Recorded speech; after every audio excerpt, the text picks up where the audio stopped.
Ren opened his eyes slowly. The ceiling above him was made of metal, smooth and cold-looking. Faint blue lights moved along the edges, like lazy stars drifting through space. He blinked a few times, trying to remember where he was. Nothing came. No memories, no sound, just silence. His arms felt heavy. He tried to move them, but found they were locked in place. A metal band circled each wrist, holding him to the chair. The chair itself was strange, neither soft nor hard, warm nor cold. It held him firmly, but not painfully. His legs were free, but his arms were not. The room around him was shaped like a dome. Smooth walls curved upward, meeting in a point high above. Everything was silver and gray, with soft lights that changed colors without warning. He looked for a door but saw none. No panels, no handles, just walls that hummed quietly. Like they were breathing, Ren took a deep breath. The air tasted clean. Not like earth, but not bad either. There was a smell he could not name. Something old, something that had waited a long time. He whispered, "Hello." Just to break the silence, his voice bounced back at him. No reply came. He waited. Nothing. He did not panic. Not yet. He tried to think. Who was he? Ren. That was his name. He knew that much. Human. From Earth. But what was the last thing he had done? Where had he been? All blank. Hours passed, or maybe only minutes. Time felt strange here. The light shifted from blue to purple, then to white. Still, nothing happened. No sound, no change. Then the light dimmed. A hum started in the wall. Soft, deep, like the sound of a ship waking up. From the far side of the room, a shape appeared. It was not there before. Ren could have sworn the wall had been smooth. But now, a figure stepped forward from the shadows. It was tall, covered in a black robe that seemed to flow like smoke. Its face was hidden by a mask with no eyes, just lines that glowed faintly. It said nothing. It moved slowly, like it had all the time in the world. Ren tensed. He could not lift his arms. He could only watch. The figure came close. It leaned down. He could not see its face, but he felt its gaze, cold, not cruel, just distant, like looking into a sky with no stars. The figure raised a hand. It did not touch him. Instead, it pointed to his chest. A beam of light came from the mask and scanned Ren's body. Strange symbols floated in the air for a moment, then faded. Still no words. Then, as quickly as it came, the figure turned and walked away. It faded back into the wall. The hum stopped. The light returned to normal. Ryan was alone again. He breathed out. His heart was beating fast now. Not from fear, but from confusion. What was that? Who was it? Why did it come? He looked at the floor, where the figure had walked. No marks, no footprints. It was as if the visitor had never been there. That night, if it could be called night, Ren did not sleep. He stayed awake, thinking, watching, waiting. No food came. No sound, only the silence. Heavy like a blanket. He thought about Earth, about people, about voices and crowds, about machines and cities and skies full of color. Here, there was none of that. The next cycle came. The lights dimmed again. A second figure appeared. This one was different, smaller, dressed in green. It had glowing eyes and moved like a shadow. It came close, sniffed the air around Ren, then sat cross-legged on the floor for a long time. It just stared. Then it stood and left. Ian began to understand. This was not random. These were visitors. Each night, someone came, someone different. They never spoke, never touched him, only watched, only studied. He was being tested. But for what? He tried to ask the wall questions. He shouted. He begged. But no answer came. The pattern continued. Each cycle, a new figure entered the room. Some looked like machines, some like ghosts. Some were tall, others small. One had wings made of glass. Another was just light in a box. None of them stayed long. None of them showed emotion. They came, they looked, they left. Ren's body grew stiff. His arms ached from being locked down. But his mind stayed sharp. He watched every movement, every detail. He listened to every sound, every pause in the silence. He started to talk. Even if no one replied, he told the room stories about Earth, about his family, about things he barely remembered. He told jokes. He sang songs. He did not want to lose his voice. He did not want to forget who he was. Then one night, a voice answered, not from a visitor, but from the wall. It was deep, calm, not male or female. You are not alone, it said. Ren jumped in his seat. His eyes searched the room. Who are you? He asked. I am the Matriarch, the voice said. You have been chosen. Chosen for what? There was silence. Then the voice said, you must endure. Each night, a visitor will appear. You will not speak to them. You will not move. You will watch, and you will be watched. If you try to escape, the chain will hold. If you resist, the test will end. If the test ends, so will you? Ren stared at the wall, heart pounding. What is the test? He asked. You will learn.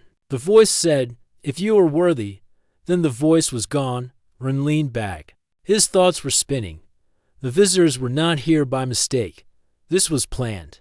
He was being studied, yes, but maybe also judged. He made a promise to himself. He would not break. He would not run. He would not forget, even if the room stayed silent forever. Ren sat in the chair with his arms still locked. The metal bands no longer hurt, but they reminded him he could not leave. Days or nights passed, he could not tell the difference. There were no windows, no clocks, only the strange lights that changed their color in a slow cycle. Each time the lights dimmed, a visitor entered the chamber. They were always different. Some looked almost human. Others looked like creatures from a dream. One floated instead of walking. One seemed made of soft wind. None of them spoke. None stayed long. They watched him, studied him, then left. And waited for the voice again. The one he had heard after many days of silence. He whispered to the wall, are you still there? No answer. He tried again the next day, and the day after that, until one day, when the lights turned green, the voice returned, I am here. The voice said. Ian sat up straight. His arms were still locked, but he leaned forward as much as he could. Why me? He asked. What did I do to be here? The voice replied, calm and clear, you were chosen, not for what you did, but for what you are. What am I? You are human, said the voice. You are the last one to sit in this chair. Ren frowned. Others came before me, yes, said the voice. Some ran, some broke, some forgot who they were. Ren felt a chill. And what happened to them? They were removed, said the voice. They were not ready. Ren looked down at his hands. Ready for what? There was a long pause. Then the voice answered, you are being tested. Each visitor brings a lesson. Each moment builds a memory. The test is not of the body. It is of the mind, of the heart, of who you choose to be when no one is watching or when everyone is. Ren stayed silent for a moment. He thought about the strange beings that came each night. Some had eyes filled with sadness. Some looked curious. Some didn't look at him at all. Who are they? He asked. Why did they come? They are echoes, said the voice, from far places, from long times. They do not speak with words, but with presence. They watch because they have seen what your kind has done, and what your kind might still do. Ren's voice grew firm. You think humans are dangerous. Not dangerous, said the voice. Capable. Humans build. Humans break. Humans protect. Humans destroy. They are many things at once. That is what makes them powerful. That is what makes them important. Ren felt his chest rise with quiet pride, but he kept his tone calm. So you're testing to see if we deserve something. Yes, said the voice. We test to see if you deserve trust. The light in the chamber shifted again. The walls glowed softly. The air seemed warmer. A low sound filled the room like distant music made of stars. The test is not just for you, the voice added. It is for your whole kind. You carry their weight, their choices, their hopes. Ren closed his eyes for a moment. That was a heavy thing to carry, but he would not run from it. The voice spoke again. You may speak to the walls. You may think aloud. We will hear. But the visitors will not answer. They cannot. They are not here to speak. They are here to reflect. What happens if I pass? Ren asked. you will know, the voice said. And if I fail, you will never leave, the voice answered. Then it went silent. The light faded. Ren waited. He did not have to wait long. The door appeared again, not like a real door, but a part of the wall sliding open. A new figure entered. This one was tall, with golden armor and a smooth face like glass. Its eyes were dark and wide.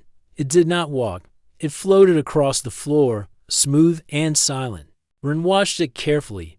The figure moved slowly, circling him once. Then it raised one arm. A soft light beamed from its hand and moved across Ren's face. The air around him shimmered. Then the figure showed him something, not with words, but with images in his mind. He saw Earth from space, bright and blue, full of life. He saw people in cities, walking, laughing, working together. Then he saw fire, war, fear, smoke rising from broken places. He saw humans fighting, but he also saw humans helping each other, carrying the weak, healing the wounded, rebuilding what had fallen. He saw ships flying into the stars, not to conquer, but to explore. The image faded. The figure lowered its arm. It tilted its head as if asking a question without words. Then it turned and left through the wall. Ren sat in silence. His heart was full. He finally understood. These visitors showed him what others had seen, what others feared, what others hoped for. They were not enemies. They were reminders, lessons. The voice returned. You did not look away, it said. No, Ren replied. I wanted to understand. Then you have taken your first step, the voice said. Many more will come. The bands around Ren's wrist loosened slightly, not enough to escape, but enough to move a little. He looked down at his hands. He was not free yet, but something had changed.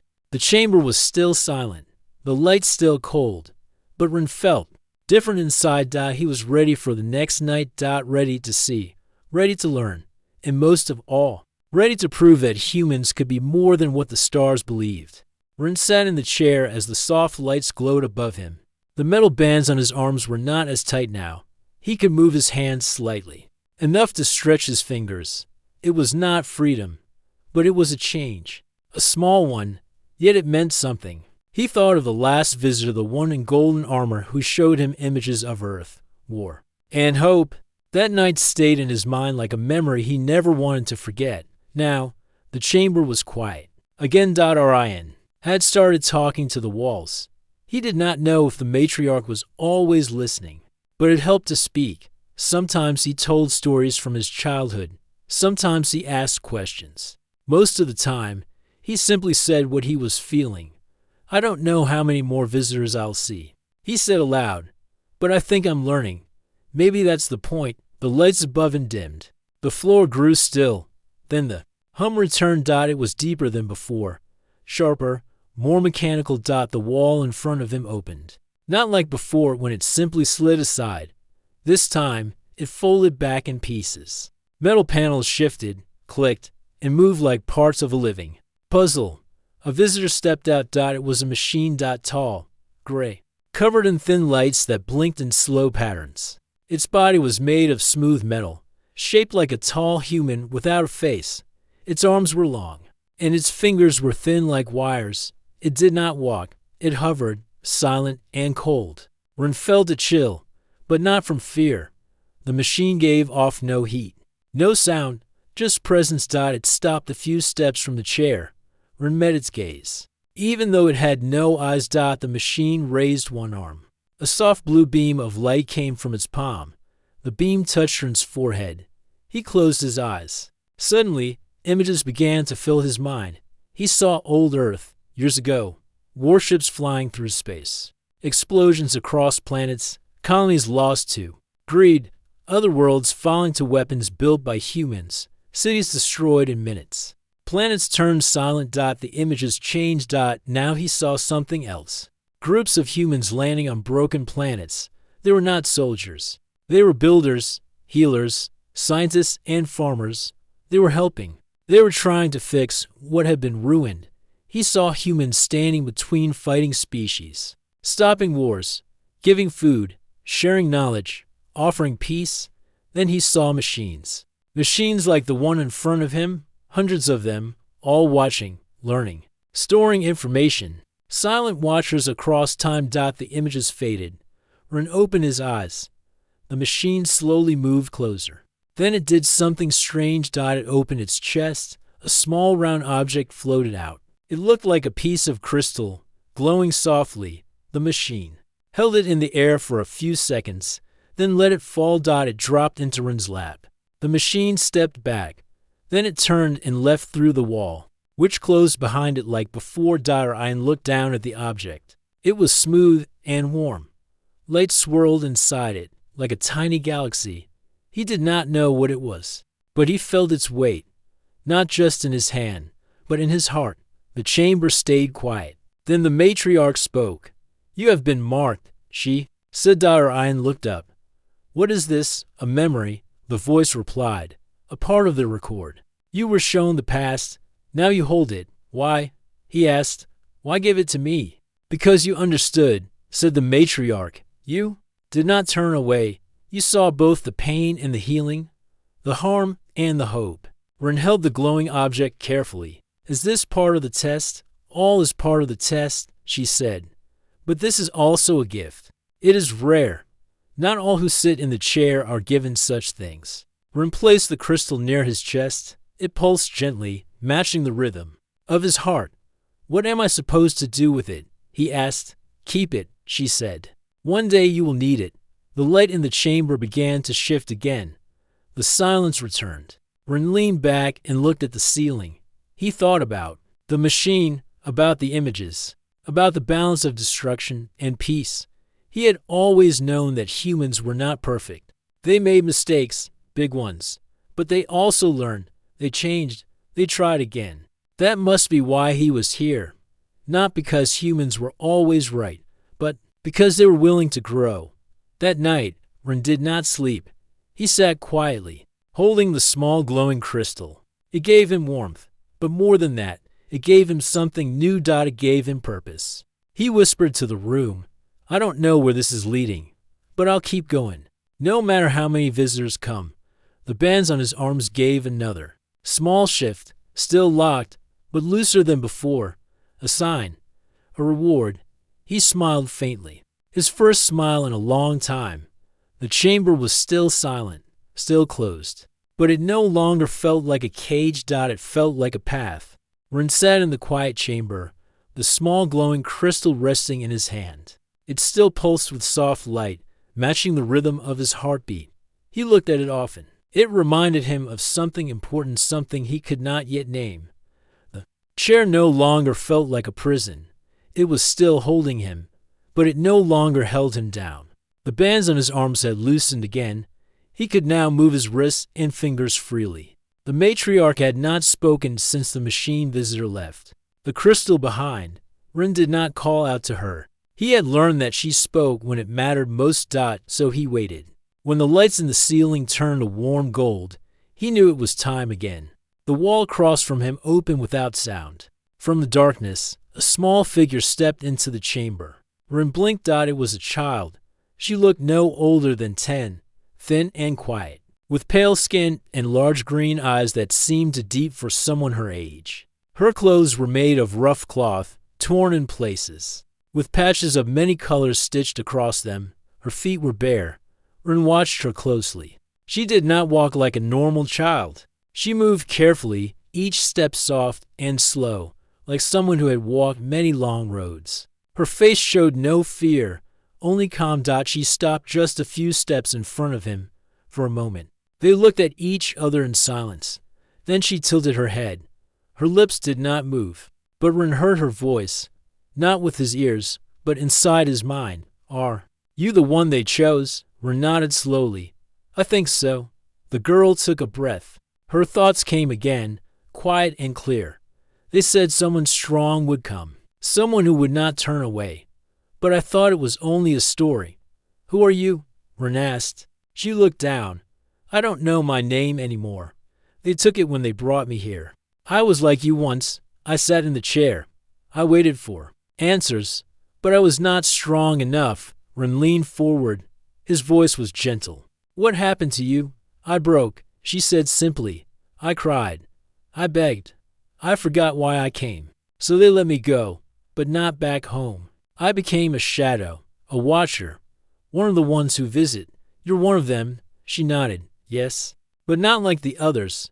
I still remember what it felt like to be in your place. Ren felt a strange sadness in his chest. The girl looked so small, yet her eyes were filled with a pain far older than her body. She walked closer. You're different, she said. You are still human, even in this silence. You speak to the walls. You hold the memory, and you have not lost yourself. I try not to, Ren said softly. The girl looked down at his hand, where he held the crystal. You were given a piece of their truth, she said. That means you're ready for more. She reached into the pocket of her patch-covered robe. From it, she pulled out something small and bright, a shard. It looked like a broken piece of the crystal Ren held, but it glowed in a different way, gentler, softer, like moonlight instead of fire. She held it out. Ren opened his hand. She placed the shard in his palm. I kept this, she said. They didn't take it from me. I think they wanted me to find the right person to carry it. Ren looked at the shard. It was warm. It felt familiar, like something he had always known but never touched until now. Why me? He asked. Because you still believe, she said. You still hope. That's what they fear. That's what they respect. Will I see you again? She shook her head. No, my time here is ending. I stayed longer than most. I waited for someone like you. Ren's throat tightened. You don't have to go. You can stay. Talk to the Matriarch. Maybe she'll let you try again. The girl smiled, and for a moment, she looked truly young again. I've already passed, she said. By giving you this, I've done what I could not do when I sat in the chair. I chose to help, even if I would not gain anything. A soft wind moved through the chamber, though no air had ever moved before. The girl's figure began to fade. Her body turned to light, like smoke catching the morning sun. Orion reached out, but she was already gone. Her voice echoed once more in his mind. Keep going. Don't forget who you are. Then silence. The walls closed. The light returned to its soft gold. Orion looked down at the two objects in his hand, the original crystal, and now the shard. Together, they pulsed with quiet strength. He placed them gently under the chair, hiding them in a space between the metal and floor. He would not lose them. The Matriarch spoke. You were visited by the Lost One. Yes, Ren said. She gave me something, a gift. Not all visitors take, the voice replied. Some give. That is how we measure the heart. Ren took a deep breath. Will I see more like her? Each night brings a new face, but the meaning remains. You are not tested for power. You are tested for truth. Ren nodded. I'll be ready. The Matriarch said no more, but the lights in the chamber turned a deep blue. The chair grew warmer. Ren closed his eyes for a moment. He saw the girl's face again, her calm voice, her kindness. She had no name, but she had given him something greater than answers. She had reminded him why he must continue. He was not here just to pass a test. He was here to remember what it meant to be human. Ren sat quietly in the chamber. The memory of the child with green eyes still stayed fresh in his heart. Her voice still echoed in his thoughts. She had given him the glowing shard and reminded him not to forget who he was. He had placed both, the shard and the crystal, safely under the chair. He could feel their soft warmth even now, as if they were alive. The chamber's light turned silver.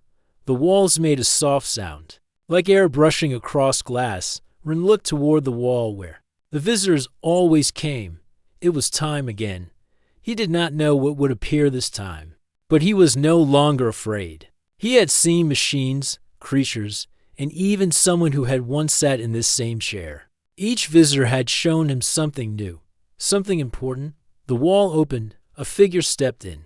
Ren stared. It was himself. Same face, same body, same eyes, the same clothes, even the same tired look. The figure moved exactly like him. Its steps were the same, its expression calm and quiet. It stood in front of him and said nothing. Ren blinked. Was this a trick? The visitor tilted its head, just like Ren sometimes did when thinking. Then it spoke. but it did not speak aloud. It spoke into Ren's mind, just like the child. You have come far, it said. Ian took a breath. Are you me? The figure nodded. I'm your mirror, it said. I carry your thoughts, your doubts, your questions. Ren looked into the eyes of the mirror. They were not cold. They were not kind either. They were simply clear, like still water. Why are you here? Ren asked. To test what cannot be tested by others, the mirror replied. To see if you know who you are. Ren sat back in the chair. He felt a strange weight in his chest. The mirror stood still, waiting. You already know me, Ren said. You know my mind. What is left to test? The mirror took a step forward. Not what you think, it said, but what you believe. It raised a hand, and the room changed. The walls disappeared. The ceiling turned dark. Stars filled the air around them. Ren was still in the chair, but now it floated in space. The mirror stood beside him. The stars showed him memories. He saw Earth again. He saw people. He saw the noise and beauty of home. Then he saw shadows, fears, his own doubts, the times he had lied, the moments he had stayed silent when he should have spoken, the times he had chosen the easy path. The mirror spoke. You are not perfect, it said. But do you still believe you can be more? Ren looked at the stars. Yes, he said, because I've seen pain, and I've seen people rise above it. The stars shifted. Now he saw moments when he had helped others, a friend crying in the rain, a stranger needing directions, small things forgotten by others, but still alive in his memory. You remember the good, the mirror said. I try to, Ren answered. If we only remember the bad, we lose the reason to move forward. The stars faded. The room returned. The mirror stood in front of him again. You understand what others forget, it said. You carry both the heavy and the light. Ren leaned forward. But why do I need to prove this? Who are the Matriarch and the visitors to judge all of us? The mirror looked at him with soft eyes. They are not here to judge. They are here to see, to learn if humans still carry something worth sharing. Ren closed his eyes for a moment. And if we do, then the silence between stars may break, the mirror said. And the doors may open again. Ren opened his eyes. Then I will keep speaking, even if no one answers, even if the chair holds me forever. The mirror nodded. It stepped forward and placed its hand on Ren's shoulder. You are ready to carry more than your own story, it said. Then the mirror began to fade. Not with light, not with sound. It simply vanished. The chamber grew still. Ren looked at the place where his mirror had stood. He felt no fear, no doubt, only a clear mind. The matriarch's voice returned. You have faced yourself, she said. Yes, Ren replied. And I will not run from who I am. You spoke without pride, the voice said. You answered without hate. If you can do this. The bands on his arms released. Fully. Ian stood up for the first time since he had arrived. His legs were weak, but he stayed upright. He walked a few steps forward. The floor responded to his movement, glowing gently under his feet. The crystal and shard remained safe under the chair. The matriarch spoke again. The test is not over, she said. But a gate is opened. What kind of gate? Ren asked. One that leads to purpose, she replied. The room changed again. A soft door appeared in the wall. Not a trick of the light, a real door. It waited for him, but he did not open. Not yet. He looked back at the chair, at the place where he had sat, learned, and waited. He whispered a thank you, not to the room, but to himself. Then he turned to the door. He did not step through. Not yet. He waited. Because he knew something more would come, and he was ready. Ren stood in the center of the chamber, free from the chair for the first time. His arms hung by his sides. His steps were slow but steady. He had waited, listened, and faced each visitor.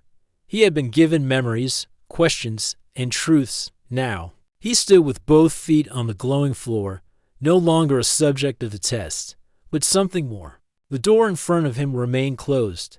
It was shaped like an arch, with soft blue light tracing its edges. The room was silent, yet Ren felt. The air had changed. It was heavier, like the sky before a storm. Something was coming, He stepped back from the door and looked up. The ceiling lights dimmed. The floor's glow faded. For a moment, the chamber turned completely dark. Then a soft golden light appeared above. It grew brighter, spreading down like sunlight through deep water.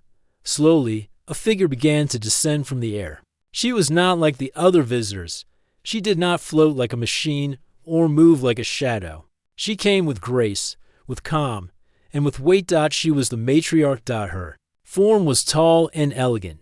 Her robe was made of silver threads that shimmered as she moved. Her face was not hidden, but it shifted gently, like it was made of light and memory together. Her eyes held stars in them, quiet and deep. Ryan stood still. He did not speak. He did not bow.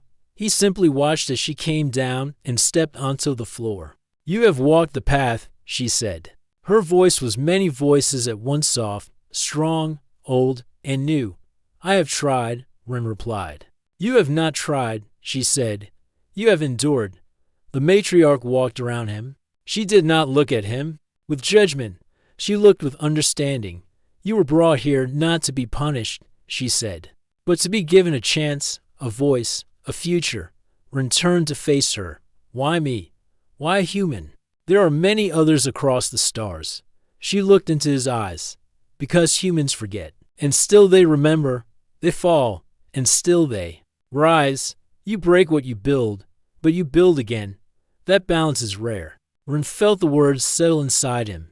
"So you test us because we are both good and bad." "We do not test to find only the good," she said. "We test to see if you will choose the good when it is hard." The chamber around them began to shift. The walls faded.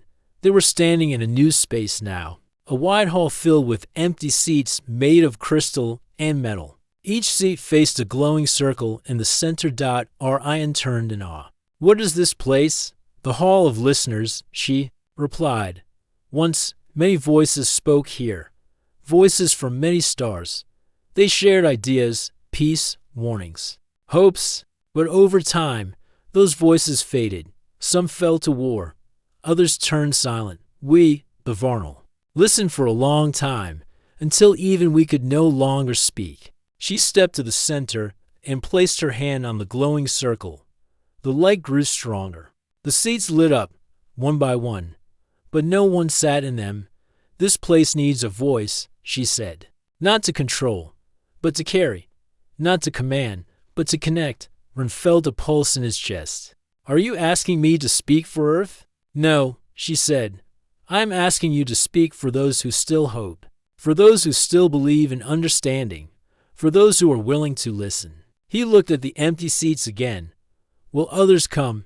he asked. "Yes," she said, "if they know someone is already here, if they know the silence is broken." Ren thought of the visitors, the machine, the child, the mirror of himself. Each one had carried something: fear, truth, sadness, hope. They had been waiting, just like him. He stepped forward and placed his hand beside hers on the circle of light. It felt warm. "I will speak," he said, "and I will listen." The matriarch nodded. Her form grew brighter. "You are now the keeper," she said. "This ship, this hall, this memory will answer to your voice. You are not above others, but you will stand among them." She stepped back. The seats around the room shimmered. In each one, for just a moment, a light appeared. Not a person, just a spark, a sign, a promise. "Others have seen the lights," the matriarch said. "They will come, slowly, carefully, but they will come." Ren looked up. "And you?" She smiled. "I will rest. My task is complete." Her form began to rise. "Will I see you again?" he asked. "Not with your eyes," she said, "but I will be here. In every word you speak with truth, in every silence you choose to break." She lifted into the golden light above. The hall remained quiet, but no longer empty. Ryan stood alone now, but not truly alone. The chamber was no longer a prison. It was a beginning. The great hall stood silent. Rows of crystal seats lined the wide circular space, each glowing with soft light. At the center, Ren stood alone, but he did not feel alone anymore. The matriarch was gone. She had left with peace in her voice, giving him a place and a purpose, the title of keeper now belonged to him. He touched the glowing ring in the center of the floor. It responded to his touch, sending a soft wave of light through the hall. The lights pulsed once, then rested. He remembered everything. The first days in the chair, the silence, the fear. Then came the visitors. A machine with cold eyes but deep memory. A child who had no name, but still gave a gift of light. A mirror that showed him his own doubts and his own strength. And finally, the matriarch, who gave him the truth he had waited so long to hear.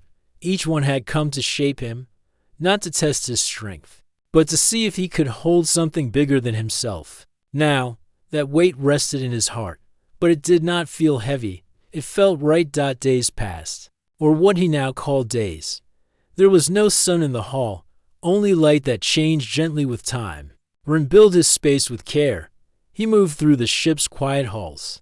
Many were old and dusty, filled with memories from before his time. He cleaned them, repaired what he could. He found old machines that once served the Varnal. Some still worked. They followed his voice, not because they were forced, but because. The ship now answered to him. The chair that once held him still stood in the chamber. He did not remove it. He left it as a reminder of where he started. On the wall behind it, he placed the glowing shard and the crystal. Side by side in a small glass case. It was not just his story. It was theirs. He waited for new visitors. At first, no one came. The doors remained closed. The hall stayed quiet. But Ren was patient. He sat in the center, not as a prisoner, but as a voice, a listener, a keeper of the space between stars. Then, one day, something changed.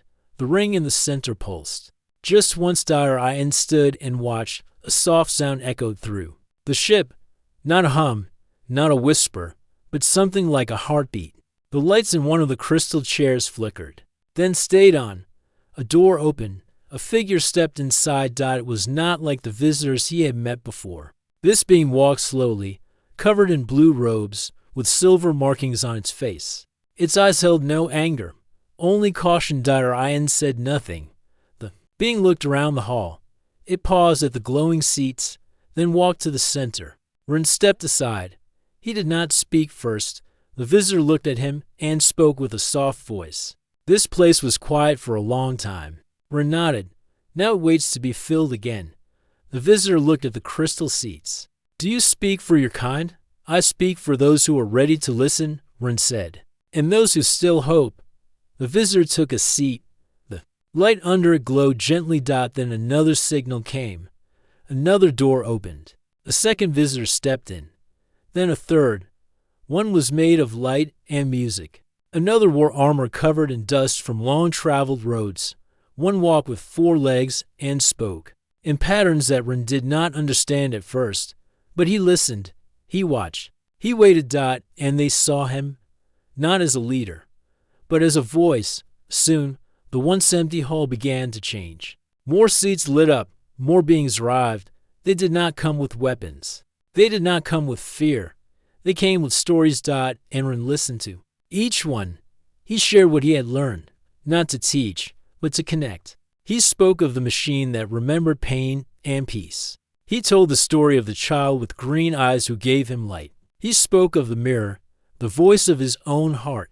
He did not speak of Earth as a perfect place. He spoke of its questions, its mistakes, its courage, its dreams. And the beings who listened did not turn away. They asked questions. They shared their own stories.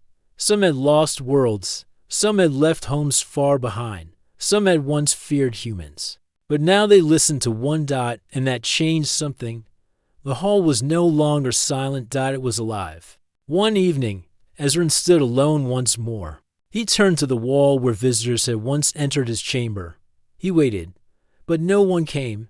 And for the first time, he understood.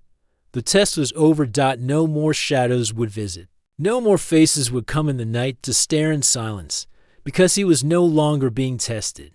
Now, he welcomed others. He had become the visitor. Ian smiled. He walked through the halls of the ship, where lights now followed him like gentle stars. He passed the old chamber and placed his hand on the chair. Thank you. he whispered. The crystal and shard beside it glowed softly. He stepped back into the hall. The voices of many now filled the air. Some talked, some listened, some simply sat and watched the light, but all were there for the same reason. They were ready to believe again. Ren took his place at the center. He did not sit on a throne. He stood, tall and still, a voice, a light, a keeper of hope.